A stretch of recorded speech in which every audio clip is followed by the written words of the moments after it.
Hello दोस्तों, मैं सिद्धार्थ आज आपको बताने वाला हूँ ओम नियम के बारे में। ओम नियम क्या है दोस्तों? ओम नियम जैसे ही हम बात करते हैं हमारे दिमाग में आता है V=IR। भी क्या है दोस्तों? वोल्टेज, इसकी यूनिट वोल्ट्स है। करंट आई को कहते हैं, जिसे हम एम्पियर में, तथा आर रेजिस्टेंस, जिसे हम ओम में मापते हैं। दोस्तों ओम नियम एक बार हम पढ़ लेते हैं क्या है।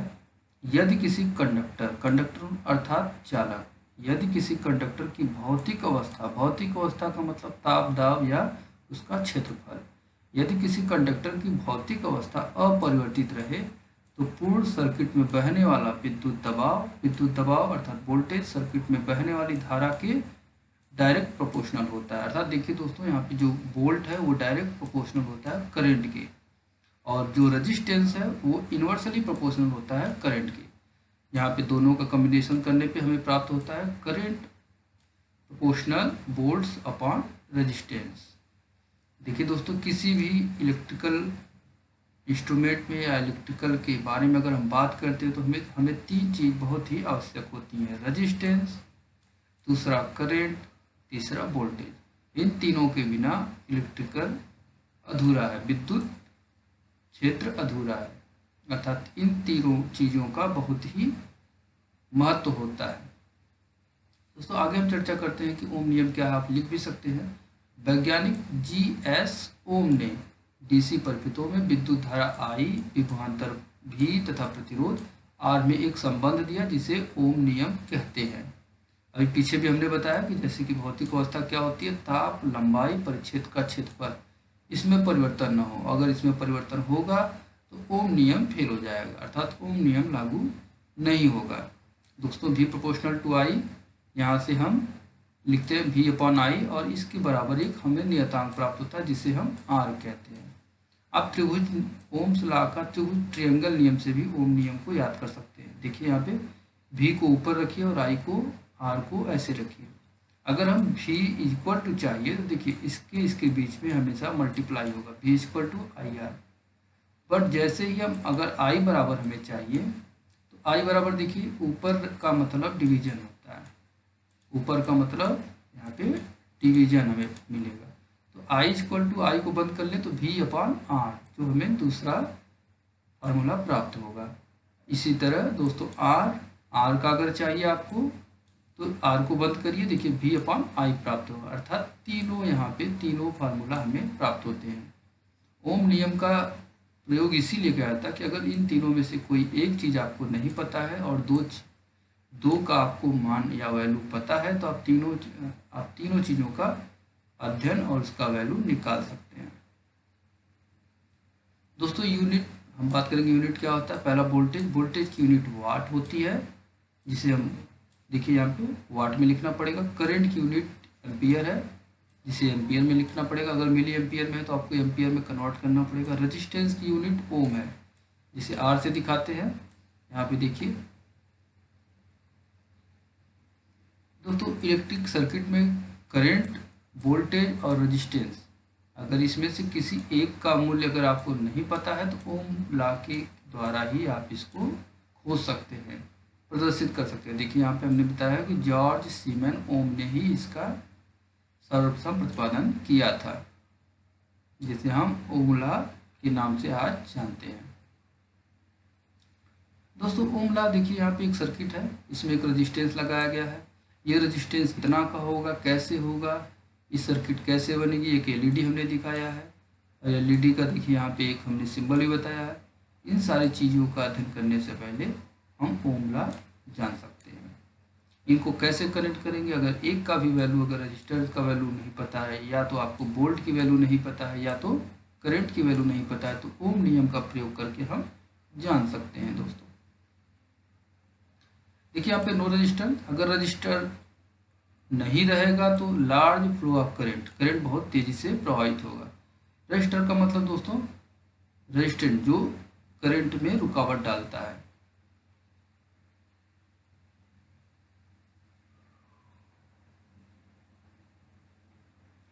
दोस्तों तीनों चीज देखिए, वोल्टेज, रजिस्टर और यहाँ पे करंट, ये करंट है दोस्तों, ये किस तरह से प्रभावित हो रहा है। रजिस्टर का मतलब अभी हमने बताया प्रतिरोध, रजिस्टेंस, रजिस्टेंस मतलब जो रुकावट डालता है दोस्तों, जो करंट में रुकावट डाले, जितनी ज़रूरत है उतनी ही लेगा, तो रजिस्टर का यही काम है दोस्तों। वोल्ट एक तरह का फोर्स होता है, इलेक्ट्रिक विद्युत दाब होता है दोस्तों। जैसे हम मैकेनिकल में फोर्स यूज करते हैं, वैसे इलेक्ट्रिकल में वोल्टेज होता है। वोल्टेज इलेक्ट्रॉन को फोर्स देता है, इलेक्ट्रॉन की गति प्रदान करता है दोस्तों। जब वोल्ट न रहे तो इलेक्ट्रॉन में गति प्रदान नहीं होगा। दोस्तों आइए हम ओम लॉ को थोड़ा सा और अच्छी तरीके से जानते हैं। हमारे पास दोस्तों एक 9 वोल्ट की एक बैटरी है और हमारे पास एक एलईडी है। एलईडी हमारे पास है कितने की, 2 वोल्ट की और 20 मिली एम्पियर का। अब दोस्तों अगर इस बैटरी से हमें 2 वोल्ट के एलईडी को कनेक्शन देना है तो कैसे देंगे?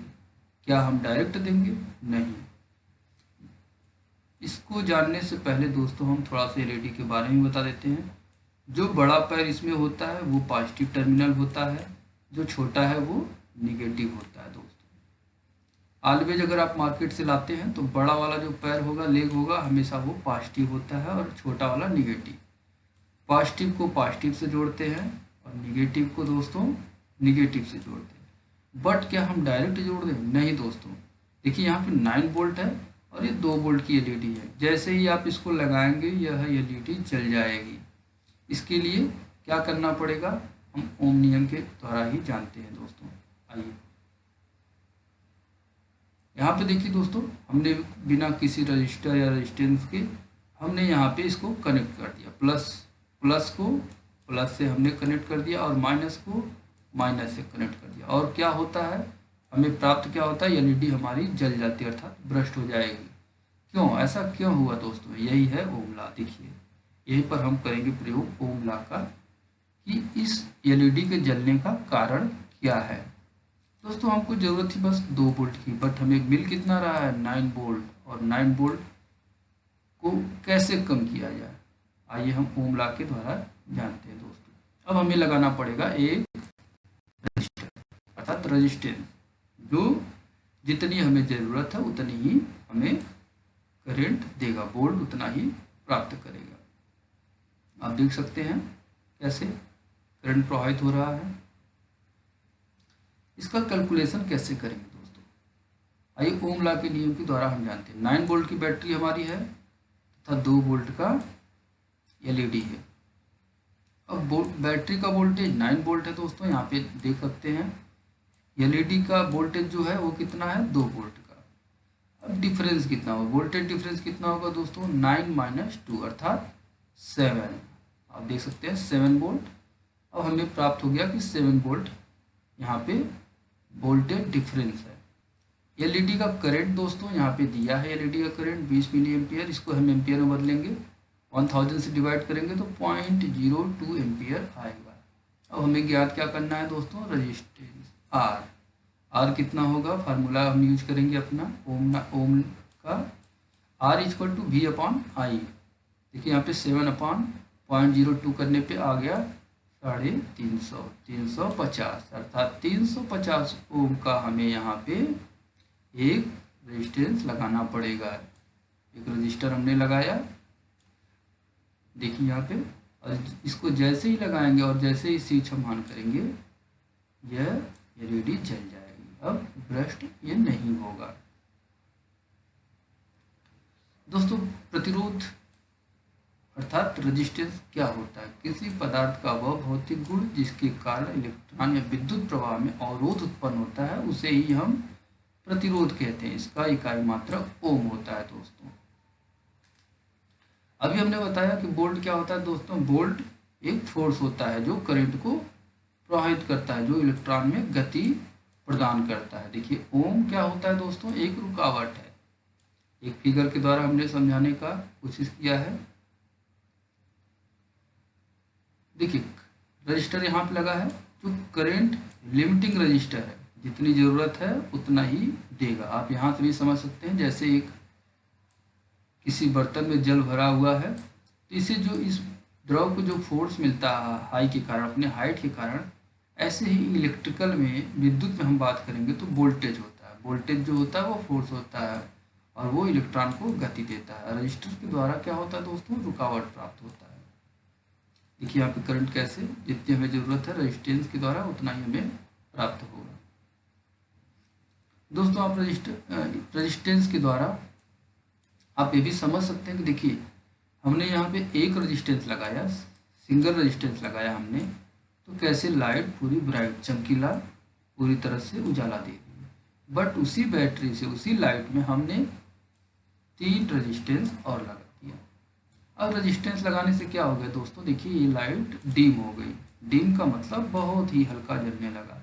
ऐसा क्यों हो रहा है, क्योंकि रजिस्टेंस की संख्या बढ़ने पे करंट का वैल्यू कम हो जाएगा। इसीलिए इसको कहा जाता है कि जो रेजिस्टेंस होता है वो इन्वर्सली प्रोपोर्शनल होता है, अर्थात आर का मान बढ़ेगा तो करंट का मान घटेगा, वोल्ट का मान भी घटता है तथा करंट का मान भी घटता है। अब प्रतिरोध कितने प्रकार के होते हैं, रजिस्टर 2 प्रकार के होते हैं दोस्तों, फिक्स रजिस्टर तथा वेरिएबल रजिस्टर। इसको हम 2 तरह से ज्ञात कर सकते हैं दोस्तों। ये कितने ओम का है कैसे पता करेंगे। पहला है कि इस पे जो पट्टी बनी है, जो कलर की पट्टियां होती हैं, इसके द्वारा भी हम कैलकुलेशन कर लेते हैं कि ये रेजिस्टेंस कितना का है। या तो आप मल्टीमीटर के द्वारा चेक कर सकते हैं, मल्टीमीटर के द्वारा डायरेक्ट आप चेक कर सकते हैं कि रेजिस्टेंस हमारा कितने ओम का है। कलर कोडिंग के द्वारा भी जानने का तरीका देखिए दोस्तों, हमने कलर कोडिंग का सारणी हमने दिया है। रेजिस्टेंस में कलर कोडिंग कैसे होता है, देखिए यहाँ पे फर्स्ट डिजिट, सेकेंड डिजिट तथा थर्ड डिजिट, इससे हम पता कर सकते हैं कितने ओम का है। उसके बाद देखिए यहाँ पे ये गैप है, ये टॉलरेंस है तथा टेम्परेचर कोफिशिएंट है। आप यहाँ से भी कलर कोडिंग देखकर भी जान सकते हैं कि किस तरह का रेजिस्टेंस है। अब एप्लीकेशन ऑफ ओम लॉ, ओम नियम के मुख्य प्रयोग। ओम नियम का प्रयोग हम कब करते हैं दोस्तों, पहला है इलेक्ट्रिक सर्किट के वोल्टेज, प्रतिरोध या करंट के निर्धारण के लिए, अर्थात वी आर आई में से किसी का भी निर्धारण करने के लिए ओम का प्रयोग करते हैं। ओम नियम का इलेक्ट्रॉनिक घटकों में वांछित वोल्टेज ड्रॉप बनाए रखने के लिए भी प्रयोग किया जाता है। ओम नियम का उपयोग डीसी अमीटर तथा डीसी शंट में करंट को मोड़ने के लिए भी किया जाता है दोस्तों। अगला है ओम लॉ की सीमाएं। ओम लॉ की सीमाएं अर्थात दोस्तों ओम नियम हर जगह लागू नहीं होता, कुछ विशेष परिस्थितियां जहां ओम नियम लागू होता है उसे ही हम कहते हैं ओम लॉ की सीमाएं, अर्थात लिमिटेशन ऑफ ओम लॉ। अब ओम लॉ कहाँ कहाँ लागू नहीं होता है दोस्तों, हम बात करेंगे। यदि तापमान में बदलाव हो रहा है, कार्य करते समय यदि तापमान में बदलाव हो रहा है, स्थिर नहीं है, तो वहां पर ओम नियम काम नहीं करता है दोस्तों। दूसरा है ट्रांजिस्टर डायोड, जिसमें सिर्फ एक ही दिशा में करंट प्रवाहित होता है दोस्तों, उसमें बैक करंट प्रवाहित नहीं होता है ट्रांजिस्टर डायोड में। अगर एक ही दिशा में प्रवाहित होगा तो इस तरह के इंस्ट्रूमेंट में वहां पर ओम का नियम लागू नहीं होगा। दूसरा है दोस्तों अरेखीय electric arc, radio, valve, gas field tube में प्रवाहित होने वाली विद्युत धारा करंट प्रयुक्त किया गया विद्युत दबाव वोल्टेज के सीधे अनुक्रमानुपाती नहीं होता है, इसलिए यहाँ पर भी ओम लॉ काम नहीं करेगा। दोस्तों सबसे इम्पॉर्टेंट नीचे यहाँ पे फोर्थ है कि ओम नियम का प्रयोग इंसुलेटर तथा नॉन कंडक्ट धातु में नहीं होता है। ये दोस्तों काफ़ी इम्पॉर्टेंट है, आपसे इंटरव्यू में पूछा जा सकता है कहीं पे भी कि ओम नियम का प्रयोग इंसुलेटर तथा नॉन कंडक्टर धातु अर्थात अधातु में लागू नहीं होता है दोस्तों। वास्तव में दोस्तों ओम नियम कोई नियम नहीं है, बल्कि ऐसी वस्तुओं के प्रतिरोध को परिभाषित करता है जिनको ओमीय प्रतिरोध कहते हैं। दूसरे शब्दों में हम उन वस्तुओं के गुण को रेखांकित करता है जिनका भी आई वशिष्ठ एक सरलरेखीय होता है। दोस्तों वैद्युत अभियांत्रिकी तथा इलेक्ट्रॉनिक्स में प्रयुक्त बहुत सी युक्तियां ऐसी हैं जिसमें ओम नियम का पालन नहीं करती हैं। ऐसी युक्तियों को हम अनओमीय युक्तियां कहते हैं। उदाहरण के लिए डायोड, एक अनओमीय युक्ति है दोस्तों ओमना के बारे में हमने बहुत कुछ जाना, और आप मेन 3 चीज़ों को ध्यान देंगे, VIR, ये 3 चीज़ें काफ़ी इम्पॉर्टेंट होती हैं दोस्तों। आपके परीक्षा और इंटरव्यू में सबसे ज़्यादा पूछे जाने वाला क्वेश्चन ओम नियम से ही होता है दोस्तों, इसलिए हमारे लिए काफ़ी इम्पॉर्टेंट है।